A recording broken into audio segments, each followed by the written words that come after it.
Hey, what's happening, everybody? It's Dwayne with Off Grid. Today is Valentine's Day. Happy Valentine's Day. Anyways, today I'm going to show you how to square a building. And when you're doing your layout for whatever type of building you're going to build, you're going to want to make sure all your corners are 90 degrees and you're going to want to make sure all your lines are straight. And today I'm going to show you how to do that. I'm going to show you in the RV. I'm going to show you on a block of wood because it's easier for me to just set up a camera and then show you the precise way to do it. Let me tell you, if you can learn how to do this, this is going to save you lots of money, because if you hire a crew and they got to come out and they got to do all this stuff prior to doing whatever it is you paid them to do, you're just throwing money out the window, because it's going to cost you hundreds of dollars extra. Maybe it's 100, maybe it's hundreds. You're just paying for their time when you can totally do this. Okay, maybe you don't have the tools to dig footings, or maybe you don't have the equipment to do concrete, or you don't want to do that. But something like this, anybody that can do basic math can do this. If you got a cell phone, you can download apps to help you do the measurements, and all you got to do is know some basic junior high math. So here we go. It's a long one, but you're going to want to pay attention to this one. Here we go. Welcome to my lab. So first thing I'm going to do is I'm going to draw it on paper, and then once I know where I want it, then I'm going to figure out the dimensions. Okay, and then I'm going to say, well, I want it to be 20 foot by 10 foot, all right, for a 200 square foot building, and that's going to be a rectangle, of course. So, and what you're going to do is, once you get that number, you're going to jot it out on paper, on computer, whatever you want to do. And then what you're going to do is you're going to start doing some measurements pre going outdoors and doing this. Now you're going to need some tools to do this, okay? First thing you're going to need is some stakes, okay? I like the steel square stakes. They're just, overall, they're very useful for when you're doing concrete forms as well as when you're doing something like this. So you're going to need some stakes. You're going to need at least 8 stakes, all right? So just know that. You're going to want to have 8 stakes total. You're going to need more than that, actually. If you're doing piers for your footings, you're going to want a stake for each one of those. So make sure you have enough stakes for this, all right? Very important. You're going to want stakes that are probably at minimum 2 foot in length. I found that those seem to be a pretty good length, and I can do almost anything I need to do with a 2 foot stake. All right. So next thing you're going to need is some masonry string. What you're going to do is get yourself some of these levels. These levels, they hang on a string line. Okay, you can see the little hooks here. So they hang on a masonry string, and this will just give you a level here. Now the reason you're going to want to do this is because when you run string lines, you want to make sure your string line's pretty level, because if you start measuring in diagonals and things like that, that's going to mess up some of your measurements. So that'll come into play later. So I always like to have 4 or 5 of these on hand, so I can pop these down on the string and just make sure that everything's fairly level when I'm plotting everything out. Okay, so the easiest thing that I found to do was get my measurements, and then before I go outside, I'm going to start talking. I'm going to pop up this video here. Now, this is a video of me using the calculator app on my phone. This calculator app is pretty simple to use, all right? So I just go over to shapes. Then I'm going to go to a right triangle. I'm going to click on that. Now you can see right here, I can pre-fill the information in, and it's going to give me a hypotenuse. You're going to need the hypotenuse. Yes, you go all the way back to math. And if you remember the hypotenuse, the Pythagorean theorem, a squared plus b squared equals c squared. Okay. Now, of course, we have phones, so it's real easy. You just punch this into your phone, and it's going to give you a number. Now, one thing that you're going to notice here, the first number I came up with, all right, so I came up with a number. I said I want 15 by 7. It could be 15 feet by 7 feet, or it could be 15 inches by 7 inches. It doesn't matter, okay? It just, you got your measurements, all right? So I know one of my walls is going to be 15. This is for a rectangular building. One of my walls is going to be 7. So I punch those in, and then I get a hypotenuse. Now, that hypotenuse, you can see there, 16.55. Now, for the sake of measuring out a building, one of the things you want to try to get rid of are those odd numbers like that. You want to try to have like exact, like 16.5, or in this case, I just went up on one of the sides, and I said, okay, now I got even numbers to work with, or whole numbers to work with. I got 17 now for my hypotenuse, and all I did was increase the side by 8. Now you might say, well, yeah, but I don't want 8, I want 7, or whatever number. That's fine, because you're going to see here how this works. Like I'm going to be able to, on my string line here, be able to decide whatever area I want to measure out, okay? So I'm going to go ahead and go with the number to make this a little easier to work with, all right? Is you're going to pick a spot where you know at least where one of the walls, you should know this already anyways, but you want to know at least where one of the sides of the building that you're doing, where that's going to be. Okay, that's going to be your reference line. So you're going to pick a spot and you're going to say, you know what? I know for a fact this wall right here is going to be here. Now the rest of it's all going to depend on how the measurements come out, how I square this. But this is my reference line. Okay, so what I'm going to do is I'm going to go out there, I'm going to drive my stakes in the ground, and then I'm going to run my string line. Now, in order to do that, I'm going to have my measuring tape here. Okay, now this is 100 feet. You go with the metal ones if you can. This is like a nylon here. The metal ones are better because they, they don't stretch as much. This will have a tendency to stretch over time, so it can mess up your measurements. So what we're going to do is, it's always easier to do this with two people, by the way. So two people is ideal for this. I do it by myself, but it's a little trickier then. So because when you go to measure from a spot to there, who's going to hold this and how are you going to make sure that it's measuring accurately? That's the test that you're going to have to come up with. So what I found was I just used small enough stakes that I can pop this over top of it. And the only thing that I'm not doing is I'm not burning a foot on my line, which I'll talk about in a minute. So what you're going to do is you're going to pick your reference line here, okay? And I'm going to start my stake here, and then I'm going to run my line all the way down, whatever the length of that side I want it to be. So in this case, it's 15. Now this 15 can be representative of 15 inches, or it could be 15 feet, whatever. So just know that this number's not, it's arbitrary. It's all depends on what size you want your building. So I'm going to do my 15, right? So I'm going to run my stake here, and then I'm going to plot where my stake's going to go here. I'm going to mark it out. It's good to have that spray paint, the marking paint. If you can get marking paint, that's ideal, but you don't have to have that. You could just use a nail or something and just mark out the spot. But where this thing's going to come into play is when you go to put your first line down here. I want to make sure that when I put this on the line that it's pretty level, because if I'm measuring this thing and I'm like way uphill like this and I'm doing my measurement, when I go to put all these other ones in, their measurements are going to be off because you're measuring at an angle. So you want to try to level out these lines. That's why having 2-foot stakes is ideal, because then when I run my first string line, I can run it fairly level, okay?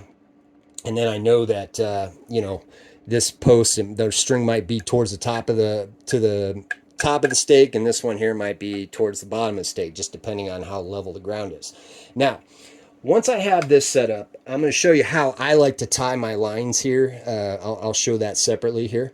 But once you have this, you measure it out. There's this thing called burning a foot, where usually what you'll do with the tape measure or measuring tape is you'll start at the first foot. When they say burn a foot, basically you're going to get rid of the first foot of this, and you're going to start from that 1 foot line, and they're going to measure from there and basically just add one to whatever number or subtract one, I should say. So reason you do that is because, if you've ever taken a tape measure, I'll show you. You get a tape measure like this, right? And you see how these little rivets are on here. You see how much that moves? Okay, so that is not going to be accurate, right? It's going to be off. It might only be a 64th of an inch, might be a 16th of an inch, whatever the case, it's going to be off, right? Now, if I burn a foot and I start from here and I have someone holding it and they start right at that number there, then I know that this isn't moving, especially since it's metal, okay? So when you hear me say burn a foot, that's what I'm saying. Now, for the sake of this, I'm not burning a foot, all right? I didn't burn a foot. I'm doing this by myself. So I have my number, right? I have my first wall. I know that this wall is going to be 15. And now I know that I want my other two walls, all right, on the side of my rectangle to be 7 feet. Now, what I did was I went up a number because I wanted to have a nice round number for my hypotenuse. Now, this is how we're going to measure this, okay? So what I'm going to do now is I'm going to take this tape measure, and I'm going to start. I got my guy over here holding it. I yelled burn a foot, so he's going to burn a foot. And what I'm going to do is I'm going to measure my hypotenuse, a diagonal line from this point down to here. Now watch what I do. Now you can do this with marking tape or marking paint. You can do this with a stick in the ground, whatever the case. So what I'm going to do is, I know my hypotenuse is 17, right? So you see where I'm at here with the 17? Let me up a little bit and show you. All right, so there we are. We're at 17, right? So what I'm going to do here is I'm going to take and put a line, or I'm going to put whatever it is I'm using to measure, and I'm going to draw an arc with this 17. So I might do it here. I'm going to take multiple spots and I'm going to make an arc here. You see? Now that one's going to be 17, that one's going to be 17, that one's going to be 17, that one's going to be 17. And I might go all the way up to here, right? 17, 17, 17. So that's my hypotenuse, okay? Now I do that on this side, and I'm also going to do it on the other side. Okay, so now you see where I got my line here and my line here, right? So there's where my hypotenuse is going to be. So next thing I'm going to do, I'm simply going to measure from this stake. So I'm going to go, okay, 8 is right there. Okay, that's my next stake. Now this is something that's important to point out to you. See how that's went in at a diagonal? Now this is the kind of thing that's going to happen when you drive your stakes in, is you punch a stake in diagonally. That will matter, okay? So that's something too you want to look out for. You want to make sure that your stakes are straight, have a level with you, a hand level. Make sure that you got it as level as possible. So in this situation here, I'm just going to have to know that it's from the base of this, not from the top, okay? Because the top is off. This is way off. So it actually worked out good because I got to show you a scenario that happens that I probably would have forgot to show you, okay? So next, I'm going to do the same thing on this side. What I'm going to do is I'm going to come around here, right? So I got my spot, right? Come around. Now, what I do here is I pinch here and I almost make kind of like a 4, all right? I do this. First thing I'm going to do is I'm going to go over, under, and make a loop. Over, under, make a loop again. Like that, okay? Now, in this situation here, I'm going to tighten it up. So now, you've got a line here that's got a couple loops around it, okay?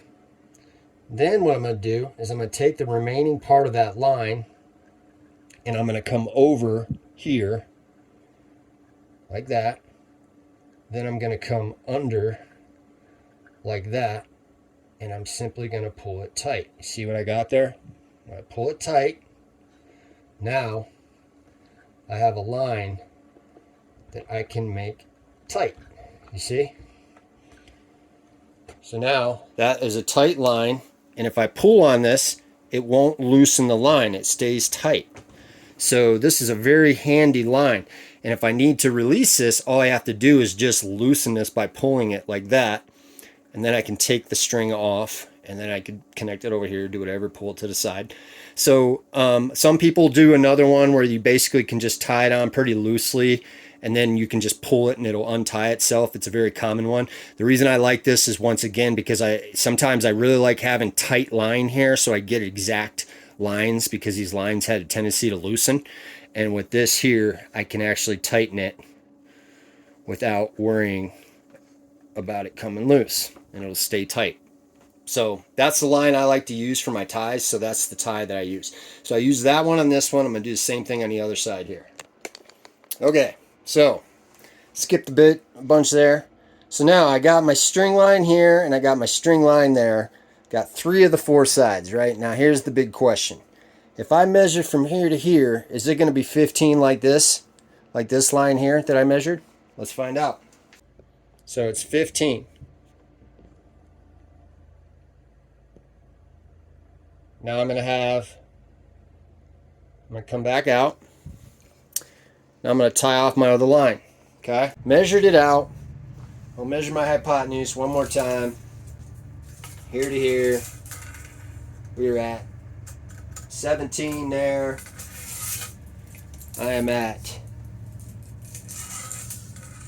17 here. Yep, 17.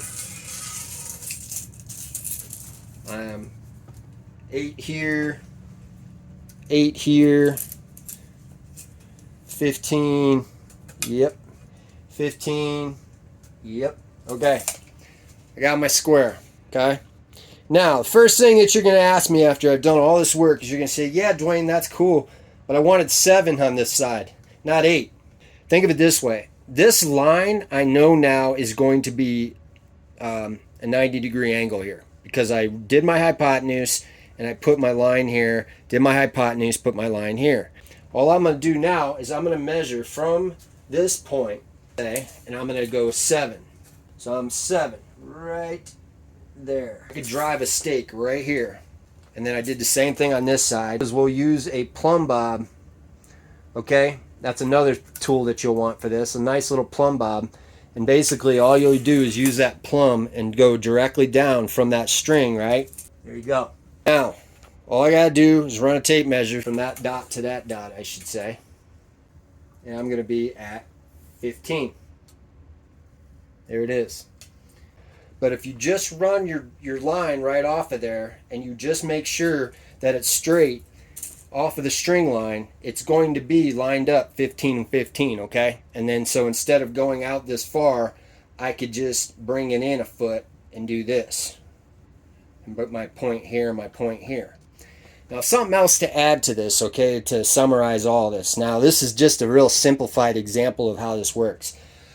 There are ways you can go online and you can find specific like fractions to basically translate that fraction over to or that decimal point over to a fraction that you can use with measuring. You can go to millimeters if you want. You can use, different, types of measurement to get the same place. Basically, there's multiple ways to get to the same place, all right? So another thing that you need to know, okay, that I skipped over this whole thing because it could have just been a real long video, but I'm going to show you this. Most of the time when you do a building like this, you're not going to just measure from here to here to here to here, and that's going to be your dimensions, okay? I'm going to draw on this thing and show you. This area here, from this point to this point to this point to this point, is going to be my measurable area here. This is the area that I want, right? But actually, I'm going to be running my stakes here, here, here, here, here, here, here, and here. Okay? Why would I do that? Well, first of all, the reason is because these are going to be my reference points. Because let's say I come over here and I decide I want to put a hole here, a hole here, a hole here, here, here, here, and even here, and here. Okay? And I got my spots measured out where I want my holes at, right? Once I do that, I can't do this with the string in the way, right? The strings are going to be in the way. However, I want to be able to use the string later because I'm going to want to bring the string line back out and be able to measure again to make sure that my measurements, if I'm putting footings in or if I'm using base plates for a post that I'm putting in, I want to make sure it's going to be in the right spot, okay? So what you're going to do is you're going to blow out here however many feet from your actual measurement. So when you do your hypotenuse here and you measure this out, actually make your area, account for that. Say, all right, really it's going to be, 15 by 7, but actually I'm going to have a 25 by 17 because I'm going to have 5 feet out on each side here. And then inside is going to be my area, and then that's where I'm going to put my stakes at, and then I'll be able to take my string line off, and all right, or I can dig my holes, and then I can come bring my string line back and go, okay, now I want to be able to measure, where, how far off I was on my digging and stuff like that. Okay, and so that was a long video. I know. Hopefully that will help some people. If I do get enough interest in that, I will expand on it and talk about batter boards. Batter boards are going to come into play when you start digging out your foundation, your footings. Let's say you want to come over a foot from your center line on this side and a foot on this side. Well, those batter boards are going to help you do that without losing your place or your reference points. So I can talk about that and expand on that. And also in the next video, if I get enough interest, I will actually show you how I can use a laser and a receiver with my grade stick, and I can show you how to level out the area and see how far off I am from one point to the other as far as the grade of the land, because that's very important. So I can show you how to do that as well, but like I said, I'll see how this video goes as far as the interest level. But after you know that, I mean, pretty much from there, you've got a really good start. And like I said, you can save a lot of money. So hopefully you'll like this video.